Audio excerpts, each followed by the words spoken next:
आने वाले एपिसोड में दिखाया जाएगा कि अष्टमी की पूजा के समय अनु का सामना होगा आर्यवर्धन से, और वहीं सामने आ जाएगा आर्यवर्धन का छुपा हुआ अतीत।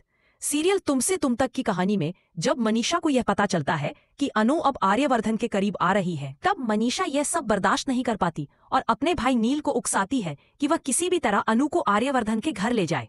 नील भी वैसा ही करता है और अपनी बातों में फंसाकर अनु को वहां भेज देता है। जैसे ही आर्यवर्धन के घर अष्टमी की पूजा चल रही होती है, तभी अचानक अनु वहां पहुंच जाती है। घर में कदम रखते ही अनु को अजीब सा माहौल महसूस होता है और उसके अंदर एक अनजानी बेचैनी उठने लगती है। उसी वक्त बहुत तेज आंधी और तूफान आ जाता है, जिसे देखकर आर्यवर्धन की मां डर से घिर जाती है और सोचती है कि आज का दिन बिल्कुल वैसा ही है जैसा उस घटना के समय हुआ था। आर्यवर्धन के दिल में भी एक पुरानी सी पहचान जाग उठती है, जैसे इस घर की वो खुशबू जो सालों पहले खो गई थी अचानक लौट आई हो। धीरे धीरे अनु आर्यवर्धन के सामने आकर खड़ी हो जाती है।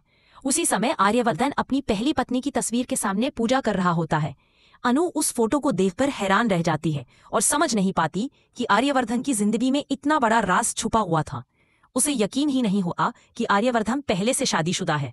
वहीं आर्यवर्धन भी अनु को वहां देखकर चौंक जाता है और हैरानी में पड़ जाता है कि अनु उसके घर तक कैसे पहुंची। अनु कुछ कहने की कोशिश करती है, लेकिन उससे पहले ही आर्यवर्धन गुस्से में उस पर चिल्ला उठता है कि तुम ऑफिस का काम छोड़कर यहाँ क्यों आई हो और तुम्हें यहाँ का पता किसने दिया।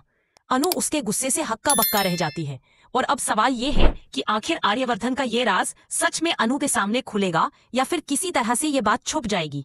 आपको क्या लगता है?